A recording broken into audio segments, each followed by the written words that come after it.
And we'll start with the blessing, and I think most of you know it, but if you don't, it ends with the words la'asok b'divrei Torah, to busy ourselves with words of Torah. Okay, so please join me. Baruch atah Adonai Eloheinu melech haolam, asher kiddushanu b'mitzvotav v'tzivanu la'asok b'divrei Torah. Which is, blessed are you, Adonai, our God, who commands us to busy ourselves with the words of the Torah. So we're going to get busy.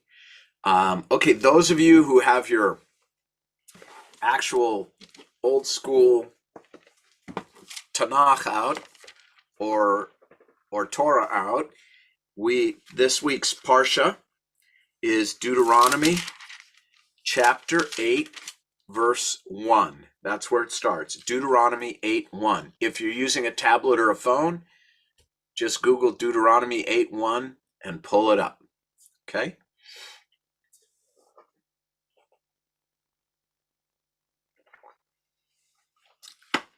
I know I say this all the time, but this is a really interesting Torah portion. I haven't found one yet that isn't. Parts of a few aren't so interesting, and I think a really good sermon for our time.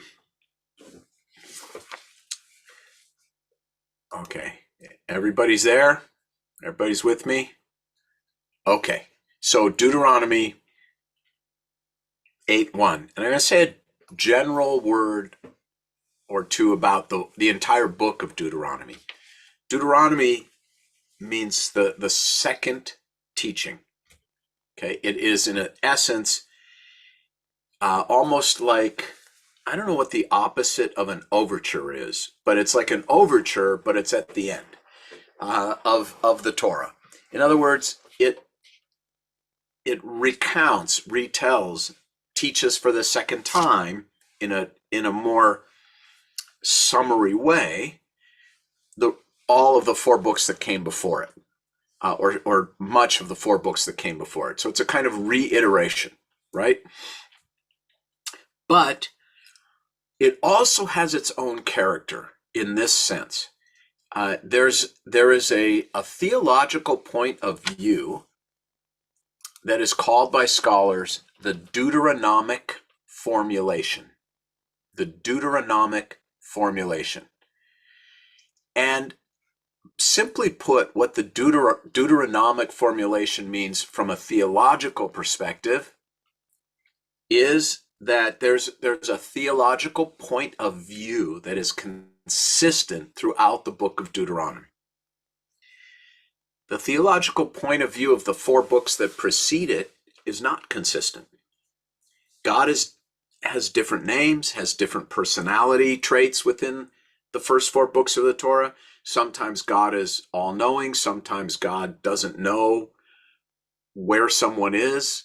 Sometimes God is omnipotent. Sometimes God cannot control people. And for example, the story of Noah and the flood, things get so out of hand, God has to start over. God can't find 10 righteous people in Sodom or Gomorrah. Sometimes God is limited. Sometimes God is unlimited. Sometimes God is merciful. Sometimes God is wrathful. So God has personality traits. The theology of the first four books of the Torah is not consistent, with the exception of the fact that the consistency is that there's one God. Now, the theology of the book of Deuteronomy is consistent, and it goes something like this. Obey and you will prosper. Disobey and you will suffer. Right? Obey and you will be rewarded. Obey God's commandments, obey Torah, and you will be rewarded, blessed. Disobey, and you will be cursed. You will be punished, and you will be cursed. And by the way, so will your children and your grandchildren. That is the basic theology. It's what I guess I would call old-time religion. And it's obviously very problematic for a lot of us. Harold Kushner made a career out of his book, When Bad Things Happen to Good People. And we all know that is true. Bad things happen to all of us. And maybe even worse, good things happen to bad people. So how does this theology square with the real world? And we're going to be looking at that to some degree today. But the overarching theology of this book, and we're going to see it in this Parsha, is you do the right thing and you're going to be blessed. And if you don't, good luck to you. Okay, so let's dig in. And I see Marty's here with us, right? Marty? Marty is here. You have a job to do. Hi, Barbara. All right, you have a job to do, Marty. We're going to jump around a little, but what we're going to look at first, okay? I think I'm a little concerned about time.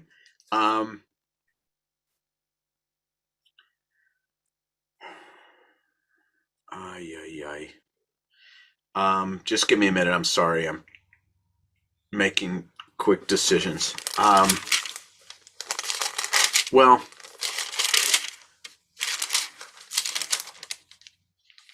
okay. Let's go. I guess we'll try and just squeeze in as much as we can. So let's go now. We'll go to chapter 8, and let's just go ahead and we'll just start reading. Okay? So Marty, let's start at the beginning, and I'm going to stop you after verses 2 or 3. Go ahead. All right. You shall faithfully observe all the instruction that I enjoin you today, that you may thrive and increase and be able to possess the land that the Lord promised on oath to your fathers. Okay, now there are two things here. One, I already talked about, right? If you obey, then you're going to thrive and increase. But there's a second part, which is that the Jewish people having possession of the land of Israel was dependent upon the moral fabric of the people. And that we were able, allowed, given permission to inherit the land of Israel, but there was no guarantee we would be allowed to continue to possess it if we lost our way. And this is still an argument, a conversation that goes on in Israel today. Whether we have a moral right to occupy the land, to be in the land, and a moral right from both the perspective of the left and the Haredi far right. So there are two things now. It's our own personal lives and the destiny of our people to possess the land of Israel that are connected to our fidelity to the Torah. Okay? Let's keep going. Marty, verse 2. Remember the long way that the Lord your God had made you travel in the wilderness these past 40 years, that he might test you by hardships to learn what was in your heart, whether you would keep his commandments or not. He subjected you to the hardship of hunger and then gave you manna to eat, which neither you nor your fathers had ever known, in order to teach you that the man does not live on bread alone, but that man may live on anything that the Lord decrees. Okay, so this is the first really famous line in this Torah portion. Man, and of course, were we translating it more sensitively today, we would say people or humankind does not live on bread alone. And most people put a period there, right? How often have we said, well, man doesn't live on bread alone? In other words, there is more to life than the material. But that's not where the period belongs. But that people may live on anything that the Lord decrees, right? That there's that this is kind of that whatever hand we're dealt, we're able to play it. We can all play whatever hand we're dealt, as long as we have faith, right? Now, there's a subtle thing here that I think is really, really interesting. So first, we're subjected to these hardships to see whether we will keep God's ways. And then what happens? What is manna? Somebody help me. Let's talk about manna, okay? Who remembers? We've talked about it before. Anybody want to help me? What was it? I can't. Well, I've got more than one screen going here. So, Rabbi, may I speak? It was when the Lord fed us from heaven when we needed food, and everybody got sick of it because there was so much of it, and they complained. But we should be grateful that we got fed. well, yes. So manna.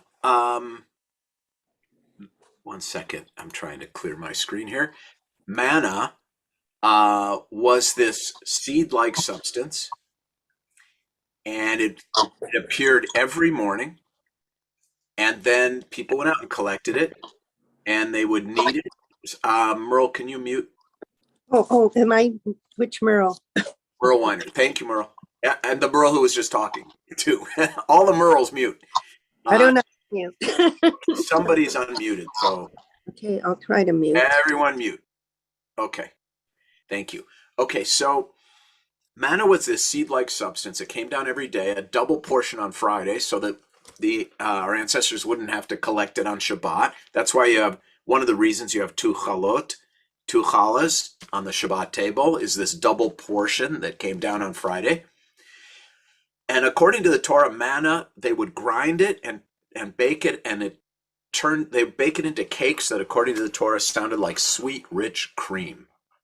There's a midrash, the rabbis tell, that the manna tasted like any food. It was magic food. And when you put it in your mouth, it tasted like whatever food you wanted it to be. But what it definitely represents is security. Every day, the food was there. After being hungry, the reality of life changed for the ancient Israelites to one of consistency and comfort, one very similar to how I think all of us on this Zoom live today. I don't think there's any one of us on this Zoom who suffers from hunger or is really unsure if there's going to be food in the refrigerator tomorrow. So I want to explore that a little bit, okay? What is the message in this comparison? Let's play our game. What's the sermon? What is the message in this comparison about fidelity to Torah when first God makes us suffer and then we have manna? Anybody have an idea of what, I mean, and this is just my view of it, but Merle Weiner, go ahead, unmute. I'm just thinking that it's food. You were given, I mean, okay, so you suffered and now you're complaining about the food that you're given. Be grateful that you have something. They're not complaining here, let's be honest. Not yet. Well, I mean, they're done, but you need to be grateful for whatever you have. And this is the food that you've been given. If there's nothing else out there to provide for you, be grateful that you're not starving to death. Okay, let's go to verse 7, Marty. We're gonna keep pushing Merle on this. Go to verse 7. For the Lord your God is bringing you into a good land, a land with streams and springs and fountains issuing from plain and hill, land of wheat and barley, vines, figs, and pomegranates, a land of olive trees and honey, a land where you may eat food without stint, where you will lack nothing, a land whose rocks are iron and from whose hills you can mine copper. When you have eaten your fill, give thanks to the Lord your God for the good land which he has given you. Okay, stop. Now, any further ideas? Go ahead, Dana, just unmute. And then Ben, you'll be next. Hi, everybody. Hi, Dana. My idea is that the juxtaposition is important, that you can't appreciate the good without the bad, or you don't appreciate sunshine without rain. Just like in California, we're spoiled with sunny days every day. We don't appreciate the seasons or good weather or whatever it is. You don't appreciate love if you haven't been without it. You don't appreciate food if you haven't had some kind of hardship. Mm-hmm. Okay, so it's a kind of the way a negative works, sort of, right? It shows you what's there by showing you what isn't there, the negative space. right? That we somehow need that. Okay, wait, I promised Ben and then Penina. Go ahead, Ben. Thank you, Rabbi. As you described the manna as a food one could eat and taste like anything, be this magic food or universal food, could we look at the manna as everything, all these experiences in life, the love that I have with my family and my wife and pets and what have you, but also the other good things in my life, that I have this beautiful home and nice cars or whatever, that all these things And are the therefore, manna that nurture me and give me joy and pleasure and fun experience. and therefore what? Joy, happiness, fulfillment, Okay, motivation. we're so close to what I think that's another step forward. Okay, Penina and then Donna. Go ahead, Penina. Unmute though. There you go. I think there was a change in the situation of the people. Once the manna was there, they were only beginning to form as a nation. And when it's being said to them that they're going to have food and stuff, there was a change from autocracy to monarchy. And there is a big need to remind them that even though they have a king now, the ability for the food to show up or to grow or to be there for them, it's still in the hands of God. And the seasons are going to be in the hands of God, because it's like what you call the higher power, right? You don't, that's it. Right. So I think the historical position of the people made it necessary to remind them that the king isn't God, number one, and all these priests are not around to preach for and work and ask for them and supposedly to be the direct connection. It's up to them now to keep it up. Very good. Good. Because God is God and the king is king, and it's Good. and he's still a person. And also the land was divided. That's a big, big, big issue. That a part of it actually was not that loyal to the idea of God. Sometimes they copied the nations around them and they believe in idols and things like that. Yeah. So again, then the idea of, first of all, unity, number one, and second, don't forget God. Okay. Good. So, okay, that's why this juxtaposition. Donna, go ahead, and then I'm going to move us on. Go ahead. Well, this may be similar to what Penina's saying, but seems to me that in the earlier days when they were wandering, they just got the manna. It came down. It was sort of an unconditional thing. And now we get to Deuteronomy and we're almost going to go into the land. All of a sudden now there are conditions. You need to be good and do the right thing and follow God in order to get your proverbial manna. It's not just but it's no longer manna. How does the land being described sound, right? Let's just look at it again, okay? I'm bringing you to a good land, a land with streams and springs and fountains and wheat and barley, vines, figs, pomegranates, olive trees, honey, where you may eat food without stint, and you will lack nothing. What do you think is God's concern at this point, given the Deuteronomic formulation about fidelity to Torah? Rebecca and then Sukasa. Go ahead, Rebecca. It's my understanding that this is now the next generation and that this generation never was hungry. Is that correct? And so they had manna. This is a kind of retelling of the past. Correct. That's right. So if it's a new generation, they never really experienced the hardships of the beginning of the wandering through the desert, and Correct. that now make sure that it's almost like a leap of faith. They need to have a leap of faith and understand that God is going to continue to provide as long as they obey. Well, okay? All right, let's keep going. Sukasa, what do you think? What is God worried about here? Well, this may not be answer that question, but the greatest mitzvah you can do is not to give somebody food, but give them the tools or a job so that they can grow their own food. And it's sort of like God saying, okay, you were in the wilderness in a land that didn't have the tools, but I'm giving you a land with tools. And now it's your responsibility to use the tools to make a rich life. Okay. I don't know how many of you, I think most of us, know the story of our parents and grandparents or great-grandparents and the hardship they endured. And then the next generation did better, and the next generation did even better. And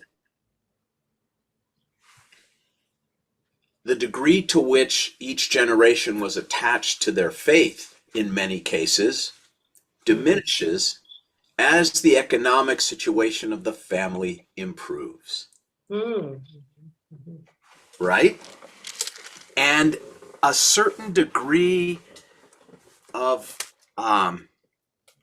arrogance can develop. Most people are extraordinarily religious when they come to see me in deep, deep crisis. They're extraordinarily open. But when life is really, really good and predictable, and no one's life is easy, but far easier than most people's lives in the world, it's very easy to start to believe that you actually earned it, as Penina said, rather than where the ultimate source comes from, including the generations that came before you. And it's very easy to dismiss faith. Faith in a foxhole is easy to understand. Faith in your private jet is more rare. Let's just put it that way. It's more rare because there's a kind of hubris that can come with wealth. There's a kind of hubris that can come with living in a land like the one God is describing. It's God saying, look, now that you're moving into this new reality, there is a new danger for you and therefore for me, that you will all forget where you came from. Right? And that, how many Jewish parents have fretted over that? Right? I'm sure my parents thought my sisters and my brother and I I like that, Roy, we're spoiled, and Betsy and I think our kids are spoiled. And there is as much danger in success, if not more, than failure. Most people after failure do not behave badly. In fact, it often improves their behavior. But many people behave badly in success. And personally, that's the sermon I see here, is this concern on God's part that once we're at peace and prosperous, we could lose our way. Okay? And I see two people. Go ahead, Pamela. Go ahead. Do you like Pam or Pamela, by the way? You know. I have no preference. Okay. whatever flows. Don't call me Stevie. That's all I ask. Okay. Well, I would say don't call me Pammy. So okay. That was the childhood, right. And we don't do that one anymore. Yeah. Yep. Go ahead. So that was kind of what I had was going to say before, which is in terms of your original question, the sermon underneath it all is that faith and adherence to the laws and the rules, but really the faith and the cohesiveness is the sustenance. That's the real mana, right? Look at Roy's comment. I hope you can all see it in the chat. Let me read it for you if you can't find it. Maybe Torah is the mana, the sustenance that feeds the soul and provides the nourishment, no matter the material conditions in which one lives. Follow Torah, and one will always be nourished. Well put. And I think that the sages would have said very much the same thing. And in a sense are in this juxtaposition of these two realities. You know, it's kind of like we just did our estate plan, redid our estate plan, and our kids basically have control over their own money when they turn 40. And how will they handle that? Right? How will they handle that versus now when Betsy and I have control? And will they be the same? I hope they will. But this is kind of God's concern. Now, I want to move us forward. I know I see a lot of hands up, but I want to move us forward because there's more interesting things to talk about here. But let's just go to make the point. Marty, you with me? I'm with you. Okay, so let's just let's go from 11 through 14. And that will make the point, and then we'll move on to the next thing. Go ahead. Take care lest you forget the Lord your God and fail to keep his commandments, his rules and his laws, which I enjoin you this day. When you have eaten your fill and have built fine houses to live in, and your herds and your flocks have multiplied, and your silver and gold have increased, and everything you own has prospered, beware lest your heart grow haughty and you forget the Lord your God, who freed you from the land of Egypt, the house of bondage, who led you through the great and terrible wilderness with its seraph, serpents and scorpions, a parched land with no water in it, who brought forth water for you from the flinty rock, who fed you in the wilderness with manna, which your fathers had never known, in order to test you by hardships, only to benefit you in the end. And you say to yourselves, my own power and your might, my own land, and Wait, won Marty. the wealth for me. Wait.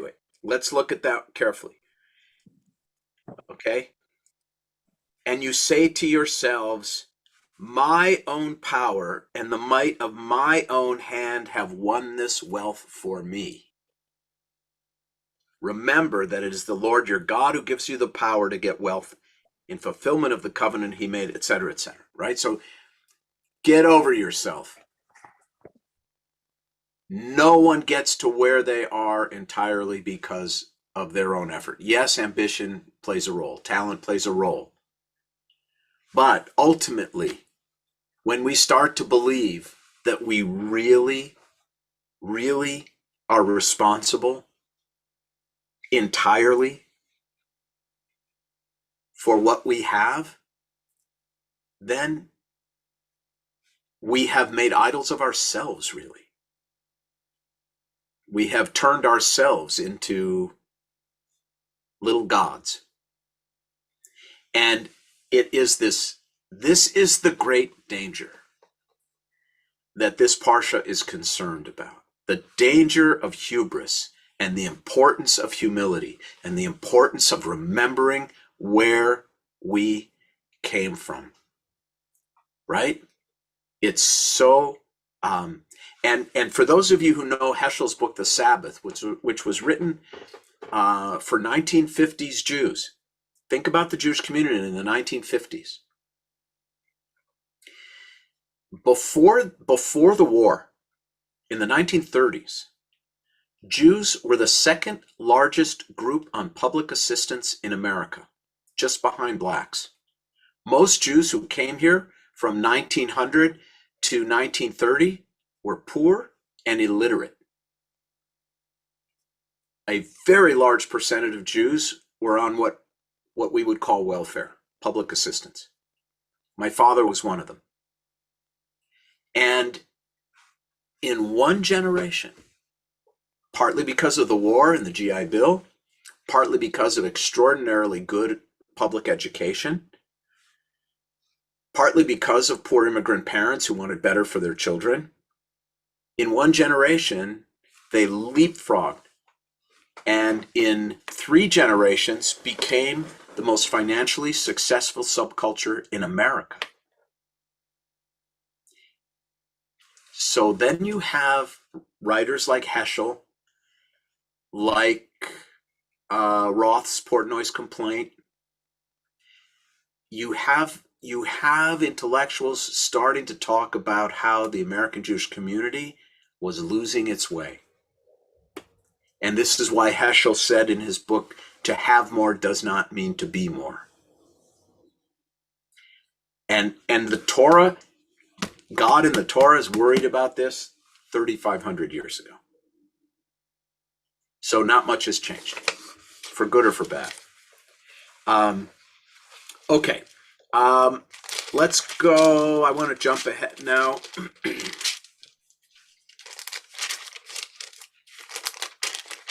And just see. Just give me a second. Okay, let's jump now to chapter 10, verse 12. We're going to just like push ahead. Okay? Got to turn the page first. Okay. I don't know what everybody's using a different Bible or Tanakh. We have your stained Bible. Oh, those of you who do, it's on 1405, Marty. No, on mine, I've got it here. Oh, now, O Israel, what does the Lord your God demand of you? Only this, to revere the Lord your God, to walk only in his paths, to love him, and to serve the Lord your God with all your heart and soul, keeping the Lord's commandments and laws, which I enjoin you this day for your good. Mark the heavens to the uttermost reaches belonging to the Lord your God, the earth and all that is on it. Yet it was your fathers that the Lord was drawn in his love for them, so that he chose you, their lineal descendants from among all peoples, as is now the case. Cut away, therefore, the thickening about your hearts. Okay, so the real, necks no more. Like circumcise your heart. Cut away the layers around your heart to be open-hearted. Right? The Hebrew's much better. Like circumcise your, cut away the thickening around your heart. Okay, let's keep going, and then we'll get into the sermon here. Go ahead, Marty. All right, for the Lord your God is God supreme and Lord supreme, the great, the mighty, and the awesome God, who shows no favor and takes no bribe, but upholds the cause of the fatherless and the widow, and befriends the stranger, providing him with food and clothing. You too must befriend the stranger, for you were strangers in the land of Egypt. Okay. Pretty clear, right? But now there's an additional imperative. The imperative for connected to prosperity. By the way, this is one of those great Judaism on one foot verses. What does God want? And demand, which is a better word than want. Only this. This is it. Revere God, walk in God's paths, love God, and serve God with all your heart and soul. It's part of the Ve'ahavta. V'chol levavcha, v'chol nafshecha, v'chol me'odecha. That's it. Fidelity to Torah, to mitzvot. And then now we have this clarification, imperative of what that really means. And help me, you just read it, Marty, and everyone heard it. What does it really mean to serve God with all your heart and soul? Ultimately. I got to look at both pages here. I don't see any. Penina, I think your hand's up. Yes, go ahead, unmute. First of all, number one, not to take God for granted, but we discussed it. But Right. There was a big change in the people themselves. By the time that they came into the land of Israel, they were shepherds. Things were happening naturally without interventions. They were multiplying. They were having Life was good. Life was good. Yeah, they were having calves coming up. on Right. their own. You don't have to walk too much. You just have to bring them to a place where there is grass and water, and you're done. You sleep outside, you look at the stars, and you say, oh boy, maybe there is somebody greater than us that makes all this happen. But the first thing that God told them is, כי תבואו אל הארץ ונטעתם כל עץ תחילה. You come to the land of Israel, you start planting trees right away. There was supposed to be a transformation, to change them into farmers, because they understood there was a natural understanding that this is where their livelihood is going to come. And in 1920s, when the young people decided to leave Europe and come to Israel, the first thing they did is went to the kibbutzim and formed kibbutzim, which is the base of all the agriculture of Israel. And that was that would sustain the Jews there. So the transformation needed to be reminded that they should take care of the land, because this is where their livelihood is going to come back. I think it's more than that, it is that, but it is more than that. As we move further into these verses, not to take God for granted. Yeah. More than that, it's also Natalie, you want to say something? No? Okay, Roy, go ahead. When we just read that passage, I sort of immediately thought of Hillel's comment, that tripartite, if I'm not for myself, who will be for me? But if I'm only for myself, what am I? And it's a mediation. And if not now, when? And so life or existence is sort of this mediation between one's own self-interest and the need to appreciate and recognize the needs of others. And when you look at the laws, it's basically a path how to avoid disagreements and hurt to the other. And even more, it's not only what to avoid, but also what to provide. So here, now, maybe I'm making too big a deal of this, but in my mind, at least, I don't think so. We now here have this idea that our obligation is to act in a godly fashion, to be God's emissary, representative, tool, servant on earth to protect the widow, the widow, the orphan, the stranger, the vulnerable, the hungry, the sick. In other words, it's this interesting dichotomy that, yes, ultimately God does all these things, but can't do any of them without us. There's a partnership here. Yes, all ultimately flows from God, but we are part of the supply chain. And if we're not, then everyone suffers.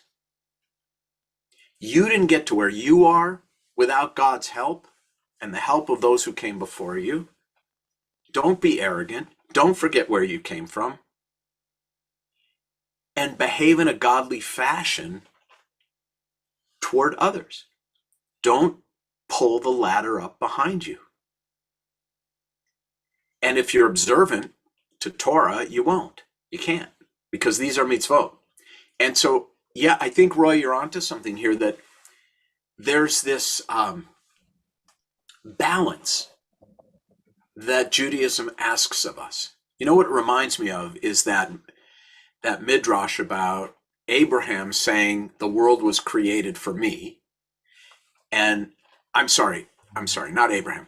The midrash about every individual, it's about God, it's about coins, and that every coin is the same when you stamp coins, and that it is the opposite of human beings, that every human being is a unique individual. And therefore, an individual can say, the world was made for me. I am the center of the universe. And that should go in one pocket. This is the midrash. Every person should have two pockets, and in one pocket should be that verse, the world was created for me. I am important. I have agency. And in the other pocket, Abraham saying of himself, I am nothing but dust and ash. And that it's that polarity that gives meaning to life. That yes, we are important, and everyone else is just as important. And this, I think, is the essence of Jewish faith. That we are God's emissaries. We are not God, we are God's emissaries. And that a certain degree of self-worth and self-importance is crucial, as is a very healthy dose of humility. Why is Moses called the greatest of all? Because he is called the humblest man on earth. That's the Torah. The humblest man on earth. And that it's these two realities and living between them is our mission as Jews. And we need to be careful of both ends of the spectrum. The words foolish and pride go together for a good reason. Let's just put it that way, right? That and I would say,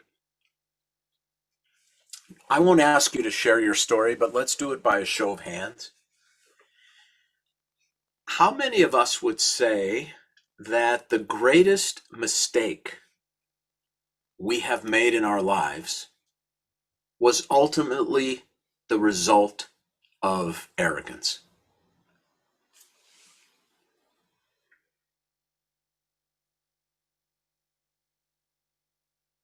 Okay, the rest of you are lying. I'm kidding. Arrogance and self-importance very often leads to us hurting others and becoming self-absorbed. And also thinking it's all about us. And humility is the answer. And doubt. Let me say a word about the importance of doubt. If we are incapable of doubt, if we are certain that we are right, and that the other person is wrong in every case, then you have fanaticism. You have fanaticism with that level of certitude. And it's bad for the world, and it's bad for Jews, and it's bad for Judaism. And that's, I think, saying to oneself, maybe she does have a point. Maybe I was wrong. That darkness that I talk about all the time of the ninth plague, the rabbis say what that was really about was no one being able to get beyond his or her own point of view. The Hebrew is mitachtav. They couldn't get out from underneath themselves. Like they could not move from their own point of view. That's real darkness. And that kind of arrogance is what leads to fanaticism. Or as someone said, I don't know who, I wish I did, long ago about one of our presidents, often wrong, but never in doubt. Right? That's what happens. So let's talk about, anybody want to make a comment before I move to Job? Because I want to talk about Job. Let me just look around. You guys are taking it easy on me today. Jeez. Yes, Pam, go ahead. Just one quick thought, which we have so much good on the chat, by the way, but the one quick thought was that first thing when we started this, my first thought was generosity. when you were describing the removing of like the hardness around the heart, that part of the edict is, yeah, I'm going to give you all of these things, but now you have to be generous with others, much frankly, in the way that God was generous with us with the manna, right? So part of like to the answer the question of, so what's our charge if we're walking in God's path and we're doing all of these things? Generosity, I think, if you sort of put that at the top of the list, encompasses a lot. You know, if you're generous, you're going to have empathy for someone else, and therefore you're going to realize I'm maybe not so important because look at this other human being who also has these issues and whatever. So that was just a big flag to me, generosity as like a really Yes. And here, you know, if we go back to the Torah portion, and I won't make us back up, but remember that verse that says, and be sure to thank God after you've eaten your fill. Jews don't only say motzi or some other blessing before they eat. There's a blessing called Birkat Hamazon that we say after we eat. We say thank you. well. By the way, the word Jew, Yehudi, comes from the same root as the word to give thanks. Todah. We are the thanksgiving, the giving of thanks people. Gratitude is baked into the word for Jew. Think about that. Yeah. Right. And very few cultures, in fact, I only know of one, which is Judaism, and I'm probably wrong because I'm no Joseph Campbell, but I think it's very rare that a culture has a blessing both, not before, and I think that's quite common, a blessing before eating. I think it's rare that there's a blessing said after as well. It's Birkat Hamazon. Any of you went to Jewish summer camp, you know it. And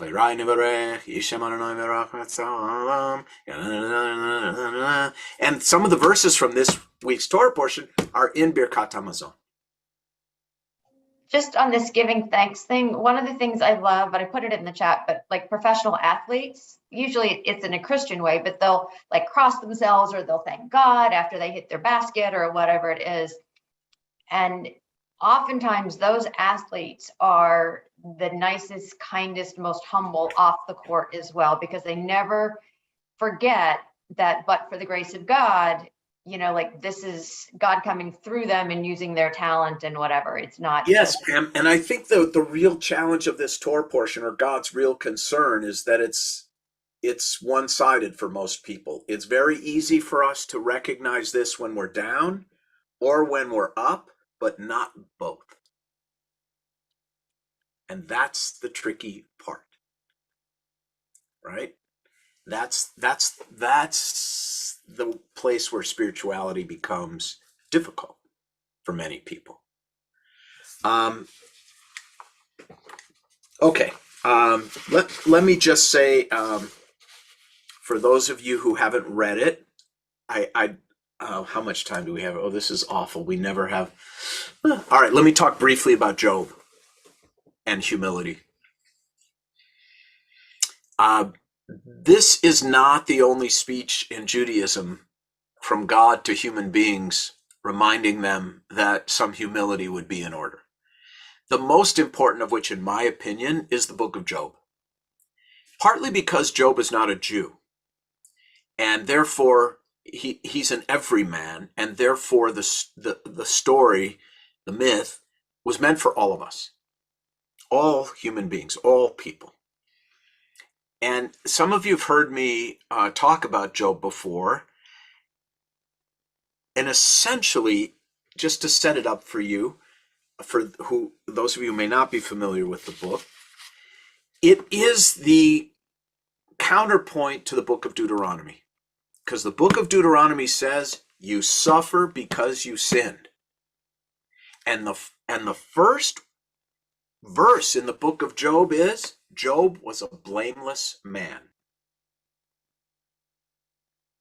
innocent, did nothing wrong, followed God's ways. And yet, all these terrible things happen to him because God and Satan make a bet. God's bragging to Satan, to Satan, about his faithful servant Job. And Satan says, well, yeah, of course he's a faithful servant. He has a great life. Come on. Of course. He lives in Bel Air and he's got a second house in La Jolla. Of course he's faithful. Make him suffer a little and he'll turn on you in a nanosecond.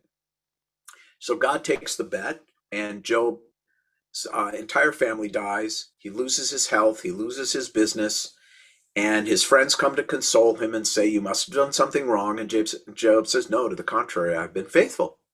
They said, well, you must have done something wrong. See, there in Deuteronomy, you must have done something wrong or this wouldn't be happening to you. And Job insists on his innocence and finally gets so angry that he takes his case to God and basically says to God, like, what gives? I'm a good person.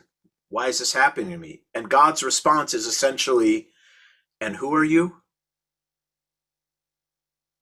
Or as I like to put it, God asked Job a question.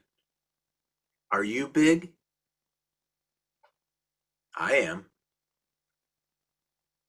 And Job continues to ask, God continues to ask Job questions and to make statements. And one of the things that God says to Job is, this is God talking now, I make it rain where no human lives. Now, why would God make it rain where no human lives? Aren't we the center of existence itself? And God's saying, no, I make it rain where there are no people. You're not the center of it all. And you will never understand how you fit into the larger picture. Marshall McLuhan saying, I don't know who discovered water, but it wasn't the fish. We don't have much perspective on our own lives, our own purpose. We have some, but not much. We don't have what is called a God's eye perspective. Now, there's several answers to this. Earthly justice and cosmic justice may be different or are different. But the important part of the book of Job, for me, is that first verse. Job is a blameless man, and it refutes the entire book of Deuteronomy. And they're both in the Hebrew Bible, which I love. There's always this or this. I don't know if it's a tug of war or a clash or both. And I can't resolve it for anyone. The Hebrew Bible doesn't resolve it. Deuteronomy's in the Bible and Job's in the Bible. And therein lies the rub. And I will leave you with a joke before wishing everyone Shabbat Shalom that will help frame this and this issue of whether our fidelity to Torah and what happens in our lives are symbiotic or not. And some of you may know this joke, but some of you I hope don't. Two business partners are having a dispute. They go to see the rabbi to settle the dispute. The rabbi has the first partner come in. The partner tells his story. The rabbi listens carefully, looks at the partner and says, you know something? You're right. The guy leaves very satisfied, big smile on his face as he walks out of the rabbi's study. Then his partner walks in. Partner explains his point of view in the situation, which is the opposite of the first partner. The rabbi looks at him, thinks, he says, you know something? You're right. Guy's very self-satisfied, smiling, walks out, feels great, can't wait to get back to the office. And then the rabbi's assistant comes in and says, Rabbi, you told the first guy he was right, and you told the second guy he was right, and they can't both be right. And the rabbi said, you know something? You're right. So Judaism, all kidding aside, Judaism holds that opposites can both be true. that in one pocket, we can express our uniqueness and our agency, and in the other pocket, our humility and our service to God. And both are true. And I think that's one of the most beautiful and powerful things about our faith is this way of reconciling the duality of what it means to be a human being. And with that, I wish everybody a beautiful Shabbos, Shabbat Shalom. If you have two challahs on your table tonight, now you know why. I hope everybody has a beautiful Shabbos. Shabbat Shalom, everyone. Thanks for being Shabbat with shalom. me. Thank you. Shabbat shalom. Thank you, Shabbat Shalom, Rabbi. everybody. You all. Shabbat Be shalom. well. Bye-bye. Thank Shalom. you. Thank you. Be well. Bye-bye. Thank you, thank you, thank you. Thank you. Beautiful. God bless everyone.